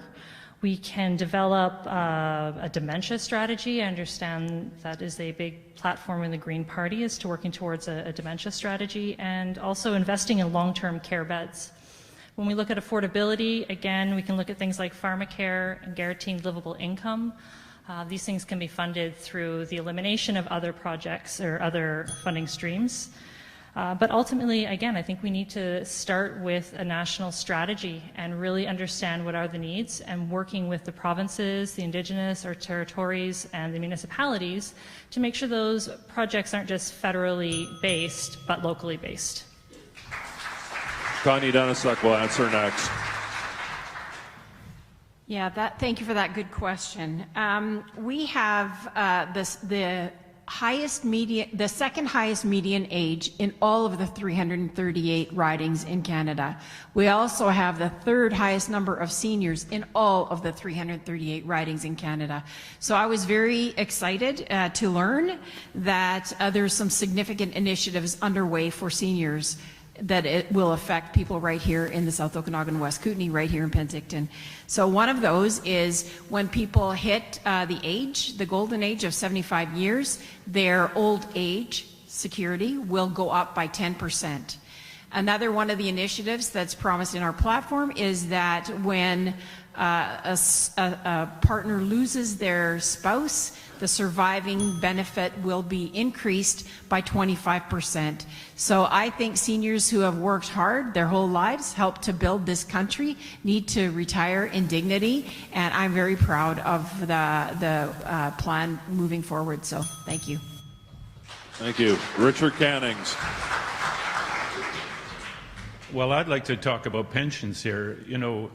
When I go around knocking on doors, talking to people, I meet a lot of senior citizens who are living on OAS, and I don't think 10% is going to make a huge difference to them. They are struggling because they worked their whole lives. A lot of them paid into company pensions, and then their companies declared bankruptcy, and they lost that money to the banks. These are pensions that they're deferred wages. Their unions and groups fought for those pensions. They put aside that money because that was going to be their future when they're seniors. And yet, when the companies go bankrupt, that money goes to the banks and they lose it. I met one man who had done that twice in a row. He'd worked for a company in the Kootenays. He'd gone to Prince Rupert. He lost 2 pensions and now is working at age 83 because he can't afford to live otherwise. The NDP put forward private members' bill to fix that problem.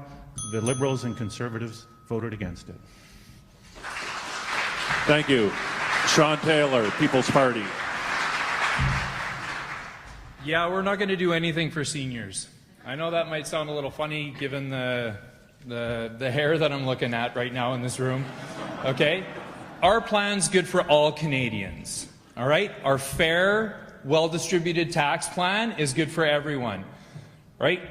We lower the cost of living by reducing the carbon tax. Right? We're getting rid of capital gains. So for those of you who have had retirement investments and you go to sell them, that's a pretty big deal. Okay? Everyone's up here to pander to you. Buy your votes with your own money. Okay? We're not doing that. We're not working for any specific group. We're working for all of Canada. Right? We got the baby boomers who are transitioning out of homes right now, the largest segment of the population. Is that a coincidence that the Liberals have planned to introduce or reintroduce capital gains on your own home, your personal home? That's a huge, huge source of money, right? So, yeah, with a Conservative government that's just going to change the carbon tax, shuffle stuff around, yeah, we're going with simple and we're going with fair for everyone. We don't care if you're young, you're old. Thank you. We'll go back to the media table for a new question with Sarah Penton. All right, another question for the panel, and we did talk about this a little bit earlier on, but I'd like to expand further upon what your party would do to address the opioid crisis. In BC alone, thousands of people have died. It was declared a public health emergency in 2016. I would like to know how your party would address the opioid crisis, and please, in your answer, could you also address safe supply? When we've seen so many public health professionals, Bonnie Henry, BC's own provincial health officer, has said that the only way to solve this is a low barrier access to a regulated supply of opioids. So how would your party address the opioid crisis? And in your answer, please tell me what your party would do, or would it address a safe supply or endorse a safe supply of opioids for addicts? Okay, we'll begin with Tara Howes from the Green Party. It is a national health crisis.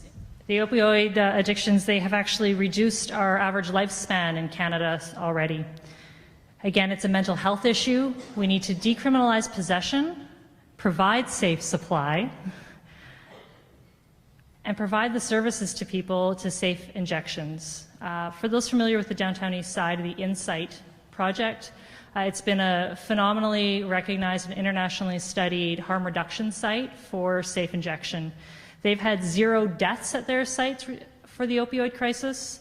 The other thing we have to remember is that most of these deaths are related to poisoning, so they're unsafe drugs that are being used. And by providing the safe supply in a safe, secure area with services around, we can save lives. We need to stop, this war on drugs and start fighting for lives. Thanks. Thank you. Connie Denisek is next. Thank you very much. I would guess that no one here in this room hasn't been touched in some way by a friend or family or child of a friend that hasn't been touched by the opioid crisis. As a matter of fact, there have been 4,400 deaths this past year, and it is a crisis. It's something that needs immediate action, and it's something that we've been working on, the Liberals have been working on, again with a 4-pillar approach that includes harm reduction. And there are other issues that are involved with the opioid crisis. Much of it is mental health related in many cases, self-medication. So there's another upstream methods of helping these people that are struggling with opioids, and that's really around counseling supports, and there's also the gap between addiction and recovery, and we need to fill those gaps, and there's commitment in the budget and in our platform to make sure we fill those gaps. Thank you. And would your party endorse safe supply, yes or no? That's something that I've read, that our party is not going to guarantee legalization, certainly, but that's something that I think we need to talk more about. It's something that I've been speaking with people all throughout the riding, and I hope to influence those conversations when we have them in Parliament. Thank you. Thank you. Richard Cannings. Yes, the NDP would endorse safe supply. It's one of our core platform items around the opioid crisis. As was said, we all have someone who's been touched by this. I have two friends who have lost their sons to the opioid crisis. We have been calling on the government to declare it an emergency to free up funds. That hasn't happened. But we have to provide a safe supply. There was a wonderful pilot project in Vancouver. I think 90 addicts were given a safe supply because, first of all, they had a safe supply. They didn't die from fentanyl. They were able to get their lives back because they didn't have to go around and committing property crime to get their drugs. And other countries have copied this, but Canada seems reluctant to go down that road. I don't know why. This is the obvious solution to not only why we are letting our young people die with bad drugs, but also this whole criminal activity that we're so against. We must provide a safe supply, and we must help these people. Thank you. Sean Taylor. So we don't currently have a policy on this. Being a non-whip party, I can endorse a plan that's supported in this local riding. As a frontline healthcare worker, it's such a complex problem, right? And like I said before, governments are really bad at doing these things. We can look to other nations who followed this, right? Let's face facts, prohibition does not work. Decriminalizing it, I'd say it's half measures, right? You're still putting the money into the hands of organized crime. Safe supply, I'm a fiscal conservative. It would be cheaper to do, right? And bottom line, that's what it comes down to me. What's the best outcome? How can we do this? The most, in the Army we call it economy of effort. What's the easiest way to do it? We're not the first ones with this problem, right? We need to look around the world, conduct studies, and use the data to lead us through, right? But we're going to have to shift our ideas about the morality of what's right, what's wrong, and how we deal with these things. Thank you, Sean Taylor. Elena Conans. We need to approach this in a fair and compassionate way towards these people that have this problem and this health problem in Canada. But as a local official, I can tell you that there needs to be a community conversation about this. The last thing I would want to see is safe sites here without the community having some input, including City Council and the community, the people who live here, on where those sites would be. As for the Conservative Party, I believe the discussion is still out right now on safe injection sites, but the most important thing is that if these do occur, that there are wraparound services. You cannot offer drugs or substitute drugs to people with these addictions without having mental health services and services to get these people off drugs, because most of them, Conservatives believe most of them want to get off of drugs if offered the opportunity. Thank you. We're going to go to a snapper question to end the evening. 30-second response. No panelists. You only get 30 seconds for this one. Connie, you'll be up first, and we'll go to Joe Fries. Thank you. It's an important question, and so we wanted to get it in, but we'll give you the bell at 20 seconds, and you're done at 30. None of you in your campaign literature identified as being of Indigenous descent, so I'm going to assume you don't identify that way. So tell us, give us one way in which you've personally undertaken to reconcile with our Indigenous neighbours. I have a few. While I was the chair of the school board right here in Penticton, our Indigenous graduation rates, it was an issue that was important to me. Our Indigenous graduation rates more than doubled because that's something that I wanted to do. When I was chair of Okanagan College Board of Governors, again, Indigenization was something that was very important to me. And what I did, because it was our first strategic goal, was indigenization, I ensured that the next chair and the vice chair were actually Indigenous so that they could lead the initiative that was so important to me. And so there's a lot more, but I'm out of time. Thank you. Richard Cannings. Well, in my previous life as a biologist, I worked a lot with local First Nations. I worked in programs that brought together school kids from both sides of the river, as we say here in Penticton, and brought them together to do habitat reconstruction and listen to elders. And I've also tried to learn a few words of the Seal language in Silshan because language is at the heart of culture, it's at the heart of reconciliation. So, lim lim. Thank you. Sean Taylor, 30 seconds. 30 seconds, all right.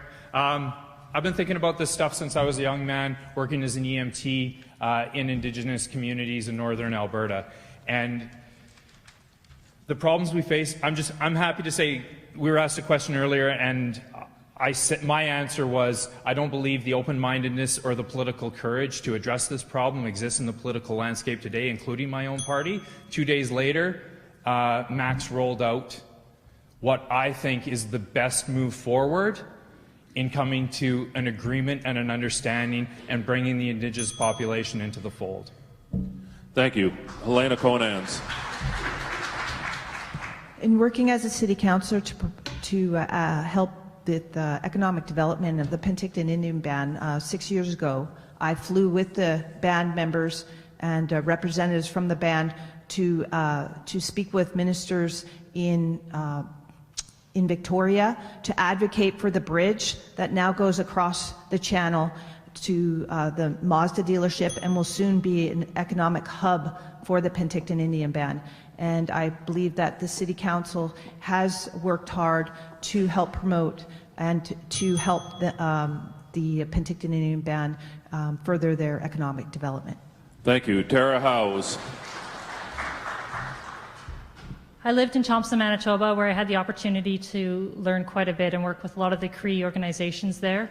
I fully endorse UNDRIP, the Truth and Reconciliation Actions, the Missing and Murdered Indigenous Women's Reports. I was actually the only person up here this evening to acknowledge the Silks Nation and their territory.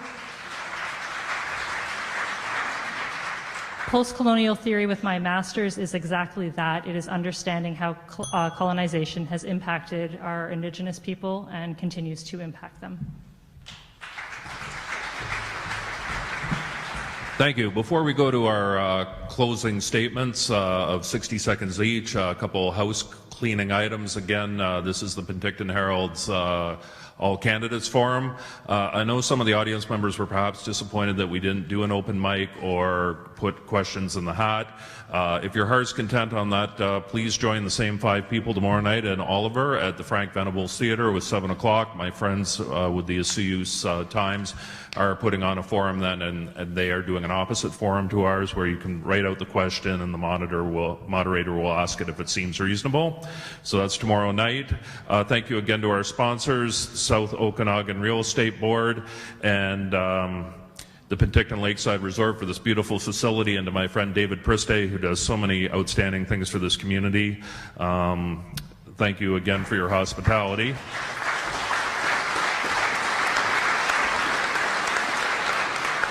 I think David Priste would make a great member of Parliament, but I don't think he's interested. But we're going to have 5 really good people up here, though, who would put David to shame.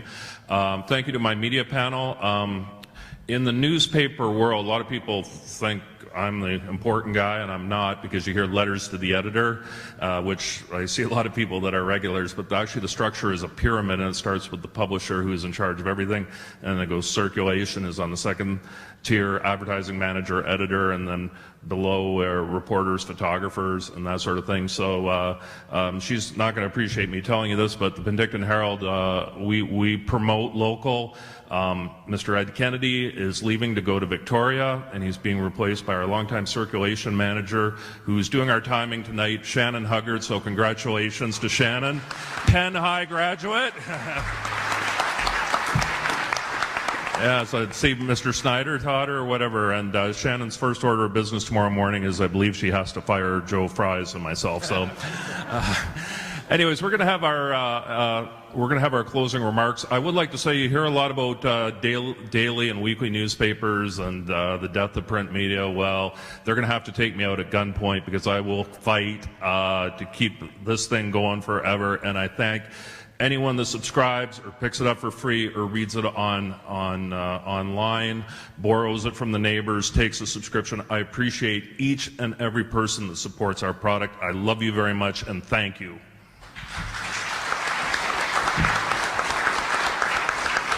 As well as traditional radio and internet news is also great.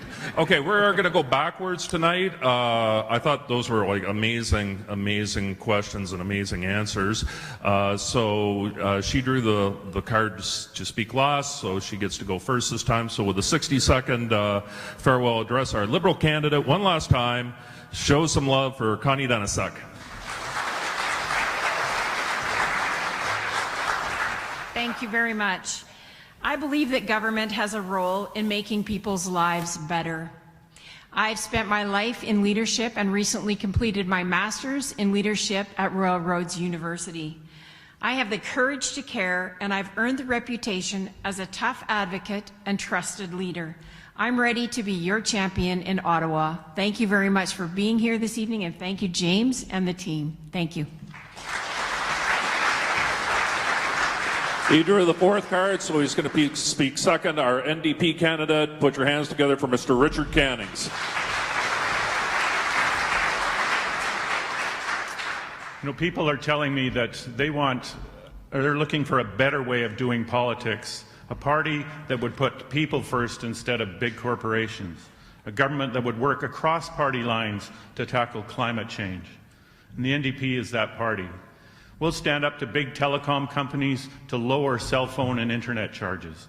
We'll stand up to oil and gas companies to end fossil fuel subsidies. And we'll stand up to big pharma and the insurance corporations to bring in universal pharmacare next year. And I'll finish by simply saying that it's been a tremendous honor to be your Member of Parliament for the last 4 years. And I offer you an experienced voice in the House of Commons. And if you're disappointed with the Liberals and you're concerned about the Conservatives, remember that the NDP is the only party in this riding that can defeat the Conservatives. So I ask for your vote on October 21st. Thank you.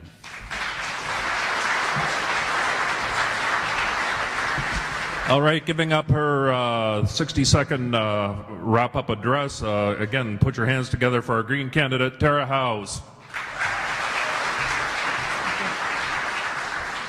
Thank you again.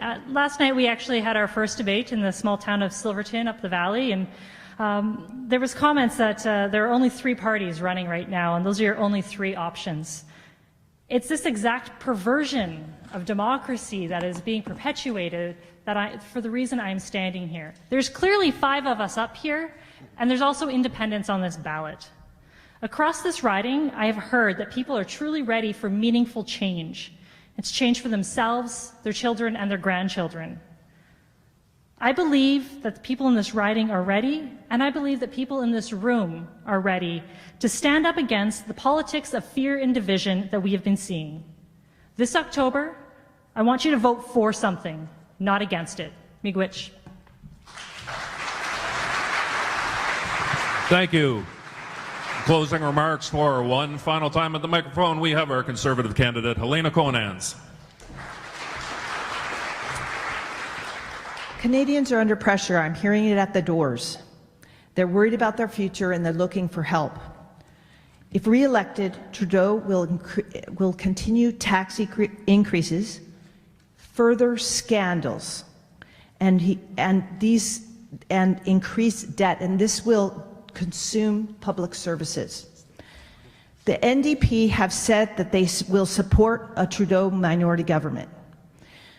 The current NDP voted with the Liberals, the current NDP candidate voted with the Liberals over and over again. And if you want to look, take a look at his record, voting record. He voted with the Liberals.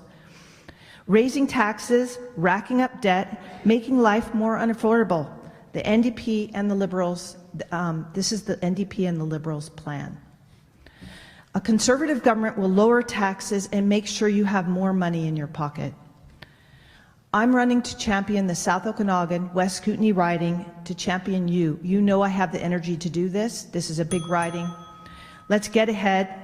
Let's not just get by. Thank you. And through the luck of the draw, he drew the last spot. And for the last word tonight, one last time, People's Party candidate, Mr. Sean Taylor. So I said, yeah, sovereignty, economy, and environment. You know what? I'm not even going to tell you about it. It's on our website. It's been on our website for a long time. Some of these guys are poaching stuff, but they're still doing half measures, which is what they're all about, half measures, right? We're the ones, if you're a fiscal conservative, we're the only vote in town. Yeah.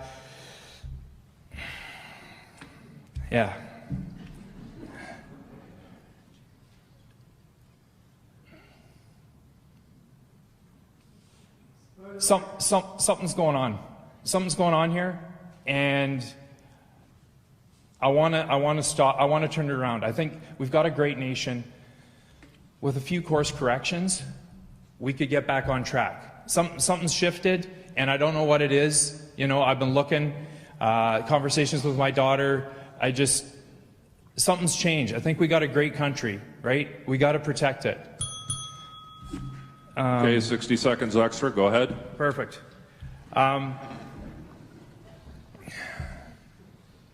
We've got the best tax plan. We've got the best platform. We've been called a lot of names. Okay? We're an existential threat to these guys. We're doing politics differently. Be a rebel. Go read our platform. It's been there in black and white for a long time. Right? Check us out, make your own decision. I think the policy speaks for itself, and 2019 is a question of leadership. I don't have to say anything more about Justin Trudeau that hasn't already been said.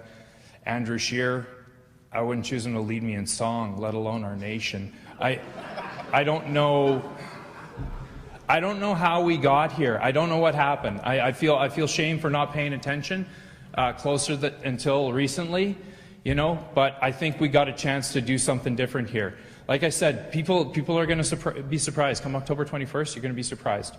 On side note, nothing to do with the election, just as a public service announcement, the people in this room tonight, okay, you're obviously invested in your community. Right now, BC Ambulance Service is running a pilot project to have an advanced care paramedic in your community. This is a huge resource. They just ran it in Vernon. It's a hard stop after 3 months. If a lot of the public made a lot of noise about this, you'd probably be able to keep this service. It's a huge change in the care that's being delivered in this community right now. Make some noise and keep it. This is what I do. I fight for people. I fight for my patients. I fight for my troops. And I'll fight for you.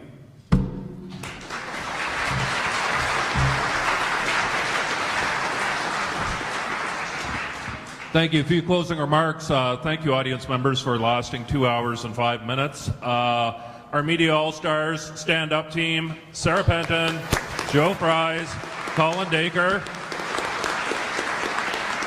And Media All-Stars, we are going to take a group photo, so come on over to the table, please. And one last round of applause. Those were really tough questions. We promote this as no softballs. These people were on the hot seat for 2 hours and 5 minutes. I want to thank them. As I said, they're great people. I'm proud to know them all. Sean Taylor, Elena Conans, Tara House, Connie Denisek, Richard Cannings.